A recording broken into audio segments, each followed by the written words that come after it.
Hi everyone, welcome back to my channel. It is Tiffany Renee and you're here at FAME, Freedom of Artistic Means of Expression. This is a safe space, judgment-free zone where we talk about everything metaphysical, quantum physics, spirituality, law of attraction, deliberate manifestation, self-care and mindfulness, and all those really good things that kind of help us keep moving forward in this life, in this reality.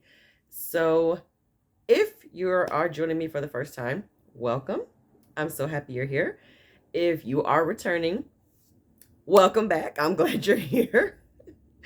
Again, I'm still in my infancy with developing my channel, and I'm, still trying to learn how to add all the bells and whistles where I can edit properly and add pictures and visuals and all that stuff, and I'll get there. But in the meantime, I have been getting some messages, and I thank you to everyone who's commented and left me messages. I appreciate it. Sometimes I think some of the messages are like bots or something like that because YouTube won't let me respond to them, or they won't show up. So I don't know, maybe they're not like real people or something. But some are. So the ones that I respond to are the ones that I can see. So thank you everyone who comments on any of the videos that you've seen, either from this year or last year. But someone had left me a comment about something I had said in one of my previous videos about, I believe it was when I went to see Nas and Mary J. Blige, and I had manifested meeting Nas through the path of least resistance, like by letting go of resistance. And I had mentioned in there that it is a perk sometimes to go places by yourself, especially to concerts. And someone had commented like, can you talk more about that? Your wish is my command. Boom. Here is the first video that I'm going to do. I might do a couple more about just being alone in general, but this one is going to be called Perks of Going Places by Yourself. Or perks of going to concerts by yourself, or perks of going to events by yourself, and just the perks of doing things alone. Feel free to like, share, subscribe, comment. And this is a safe space, so no negative Nancy's here. We're just giving out pure positive energy because there's enough negativity going on that we're inundated with on a regular basis. So let's just make this a safe community and a safe space for all people. Without further ado, let's jump in to the video. And I have a couple things and pictures as well that I will show you on my other phone until I learn to insert them, just to prove my point about the perks of being by yourself sometimes. Okay, let's start at the beginning. Being by yourself, that already has a slight intimidation to it to some people. Like, some people are really intimidated of the idea of being by themselves. Okay, bless, like, we all have those moments. It's nothing bad, you have your own life experiences, your own personal thoughts, beliefs. Everything is filtered through your life that you have experienced that helps you come to that conclusion. So I am here to tell you there is nothing wrong with being by yourself. Okay, there is nothing wrong with you spending time by yourself and doing things by yourself. Contrary to popular belief, I understand there's, people out there that's like, oh, especially for women, don't ever go anywhere by yourself because, it's dangerous, it's blah, blah. It's dangerous for anybody, okay? Anybody who is going to experience something negative is going to experience it. It doesn't matter who you are. I believe that say your affirmations affirm that wherever you go, you're going to be protected and all is well, and God is the source of my supply and all is well, and you just go about your business, because that's what I do. I was not always that person. I'll rewind a little bit. There was a time, especially in my 20s and stuff like that, I did a few things on my own when I was in college. Like, I might, go sit in the cafeteria and eat by myself sometimes if, I couldn't find any of my friends. But when I was older and I moved into my first apartment and things like that, especially after I got a car, which it took me a minute to get a car, but I would catch the bus, I would walk places and things like that. And I noticed that I felt uncomfortable doing things by myself. So I would call my friends, say, hey, let's go see this particular movie. Oh, I don't want to see that movie. And then I just wouldn't go. Or, hey, let's go see this play or go to the mall or something like that. Oh, I don't feel like doing that. So I wouldn't go. So I just stopped doing things based on the availability of other people. I only went out to eat. I only went to the movies. I only went to the mall. I only went to shows. I only did things, only went shopping or whatever based on the availability of somebody else. You see what I'm saying? So they could be with me so I wouldn't be there by myself. I stopped doing that at one point because I realized I was missing out on so much. It's like, okay, they don't want to go. I still want to go. You know what I'm saying? Let me make that okay. Let me start normalizing, which is like the new thing. Let's normalize, what kids say nowadays. Let me normalize doing that. Let me normalize going out on my own and having a good time by myself. Let me normalize that. Let me get used to that. And just set that intention that this is what I'm gonna do. I didn't realize I was setting an intention at the time, because I didn't know then what I know now.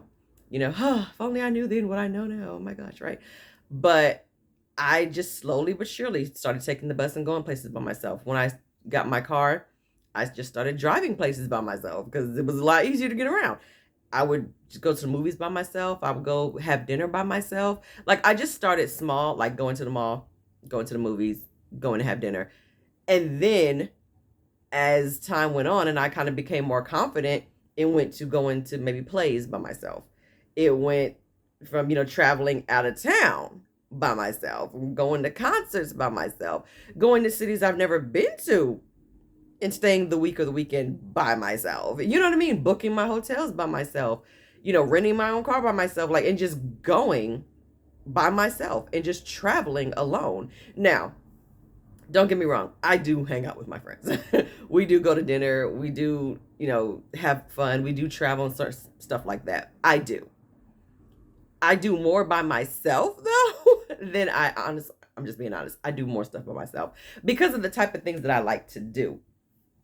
I have an eclectic array of friends, and I think I've been deemed as the quirky one in the group because I'm very artsy and retro and stuff like that. So I like the plays, I like the concerts, I like theater, I like I just like traveling. I love museums. Like everywhere I go, if I'm going to the museum. Okay, so the furthest I've ever traveled alone was I drove to Virginia. I've done that a couple times. I used to live in Virginia, so I've driven to Virginia, which was about a 9.5 hour drive if you use the toll roads. If not, it's like 12 hours. Lesson learned.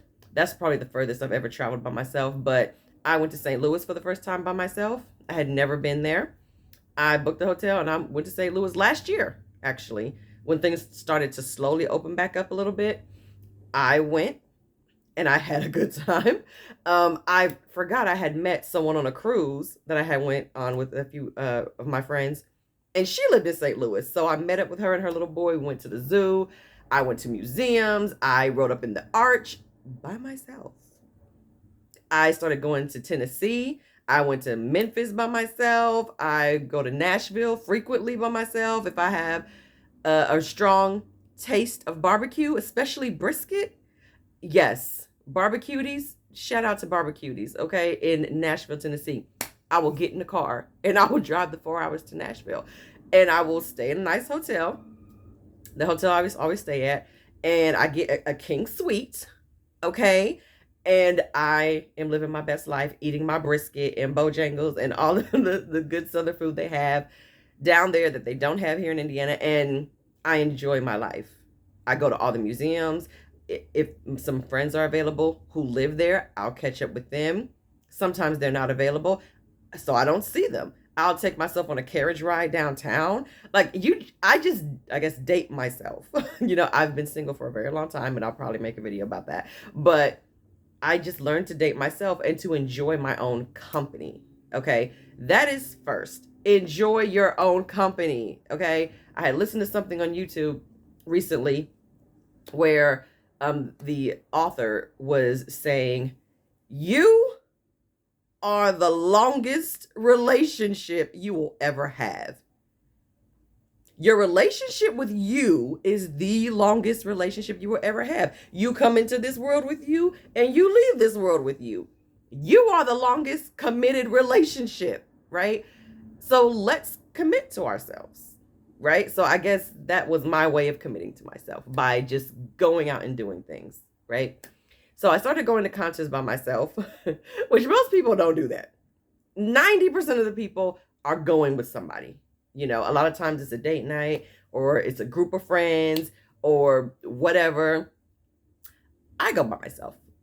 Like, there hasn't been a concert last year and early this year before everything shut down. All the concerts I've gone to so far, I've gone by myself.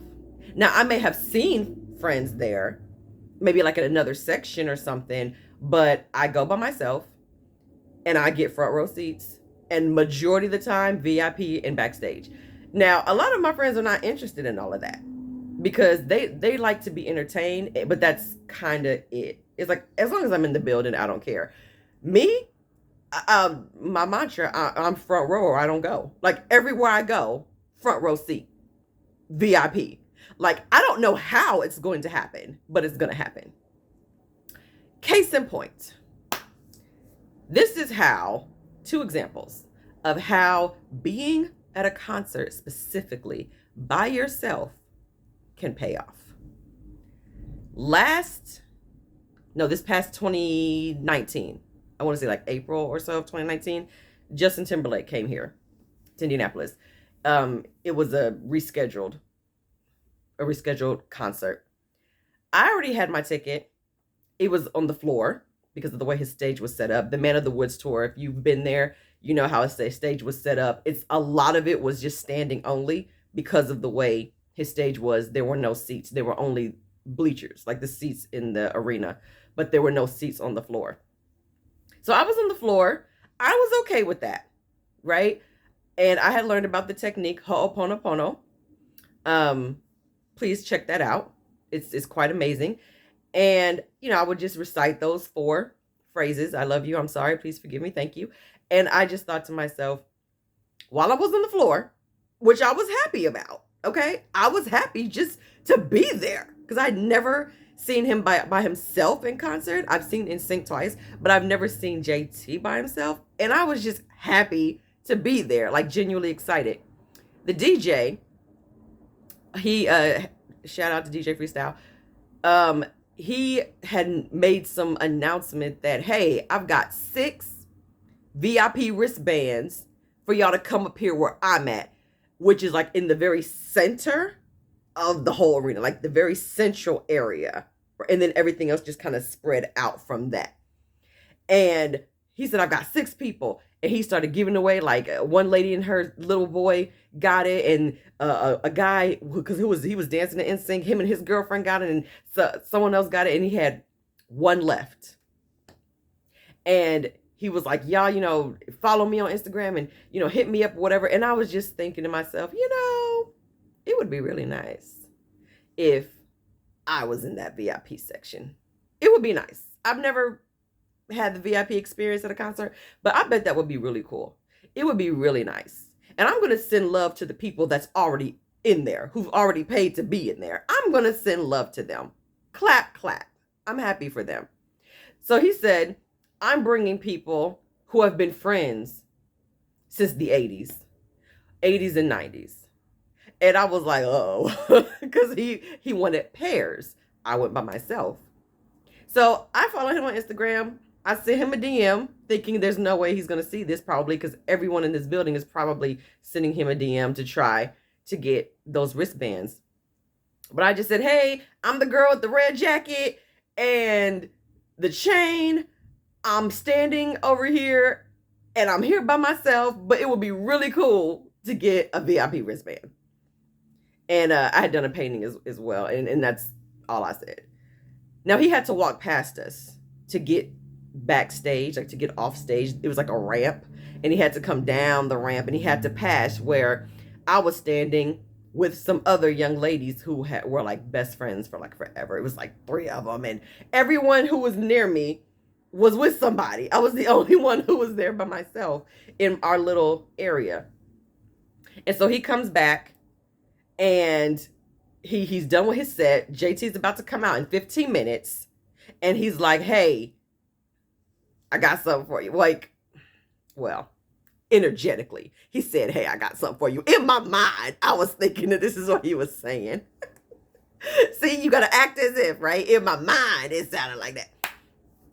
So he comes down, and he like is just standing in front of me and the girls. Like, I'm thinking, okay, it's 3 of them. He has like, I guess, 1 or 2 wristbands left, I think. And I'm just thinking, well, he's looking for best friends, and I'm here by myself, but I'm my best friend. Does that count? So he's standing directly in front of us, and I'm looking at him, and I notice that he's looking at me, and I'm looking at him, looking at me, and I give him this look, and I'm like, "Are you about to give me that wristband? Are you about to give me that wristband?" And he slowly, it was like a slow motion, no joke. He slowly pulled his wristband out, and he walked over to me, and he put it around my wrist. Like, I almost died. Like, everyone around me was like, "Ah, girl." I almost lost my mind. I could not believe it. Then he tells me where to go, what side to go up in. He said, because Justin's going to come down there, and he's going to dance. And kid you not, I was in that area. Justin and all his dancers came down. One of the dancers, Ivan, he was on So You Think You Could Dance. Shout out to Ivan. He came, and he did a 2-step with me. And I, like, Justin literally walked right past us. He was right there. I was like 10 feet from him, people. And I was like, holy crap. I cannot believe I literally manifested getting the VIP wristband. And people in that area had paid between $1,500 and $2,500 for that wristband, like to be in that area. And I got it for free. And I think it was because I was by myself. Like, truth be told, everybody else was with somebody, but I was by myself. Now, that coupled with manifestation, of course, but just the odds of everybody, he was giving them away to pairs, to couples, to people who were there with more than one person. And yet the person who had nobody is the one who got it, right? And I still have it. I still have the wristband. I keep all my memorabilia, okay? This was incredible. Like, my mind was blown. So that is the first story. And I don't want this video to be too long. So we're at 18 minutes. I'm going to leave it here for part 1. And I will tell the next story, part 2, in the next video. So stay tuned, because part 2 of perks of going to places by yourself coming up next. Bye.